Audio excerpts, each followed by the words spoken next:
Julien Drey, lui, se distingue nettement de ses camarades. Je ne suis pas d'accord avec ce qu'a fait Benoît Hamon aujourd'hui concernant Frédéric Mitterrand. Je pense qu'il y a des combats plus nobles pour le Parti socialiste que celui-là. Et je trouve que c'est assez déplacé. Ou alors il fallait le faire dès le début. Il fallait pas le faire en réaction à ce qu'a fait le Front National. Je ne suis pas d'accord avec ce qu'a fait Benoît Hamon aujourd'hui concernant Frédéric Mitterrand. Je pense qu'il y a des combats plus nobles pour le Parti socialiste que celui-là. Je pense qu'il y a des combats plus nobles pour le Parti socialiste que celui-là. Le Parti socialiste, le Parti socialiste, le Parti socialiste, le Parti socialiste. La gauche avec Claude Dubin, ça suppose de ne pas oublier non plus l'histoire commune entre les socialistes, Israël et les juifs, qui a pu connaître à tel ou tel moment des difficultés, mais qui a aussi des traditions extrêmement fortes que je voulais rappeler maintenant. Am Israël Chai, Am Israël Chai, Am Israël, Am Israël, Am Israël Chai. Ma famille est profondément liée à Vladimir Yankelevitch, qui a écrit beaux livres qu'on puisse écrire sur l'imprescriptible et sur la Shoah. Par ma femme, je suis lié de manière éternelle à la communauté juive et à Israël, quand même.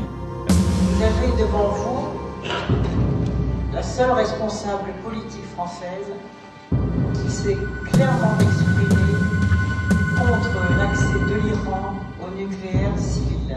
Moi, je considère que là se trouve le plus grand danger pour la sécurité d'Israël et du monde. Pas seulement d'Israël, d'ailleurs, de toute cette partie du monde. Il y a une situation très difficile en Israël pour la population. Il y a une situation très difficile en Israël pour la population. Il y a une situation très difficile en Israël pour la population. Il y a une situation très difficile en Israël pour la population. Ah. Mais dans le cas d'Israël, ça va au-delà de cela.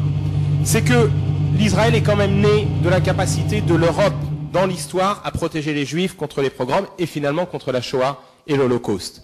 Israël est un pays qui vit dans un environnement qui continue à le menacer.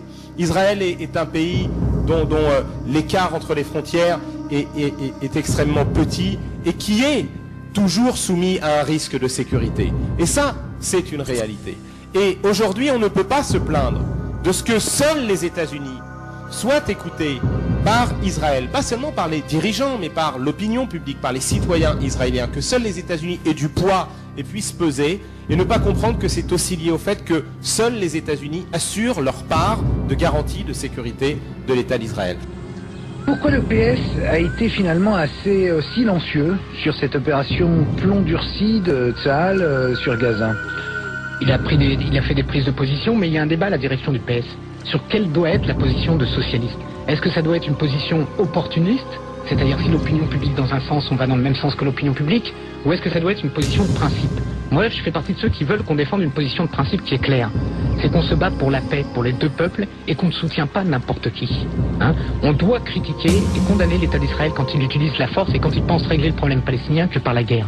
C'est une faute. Parce que c'est par la politique. Mais on n'est pas obligé de se mettre à genoux devant le Hamas en se disant « Ah, c'est eux qui représentent les Palestiniens ». Parce que l'histoire de la gauche, c'est aussi l'histoire de Pol Pot.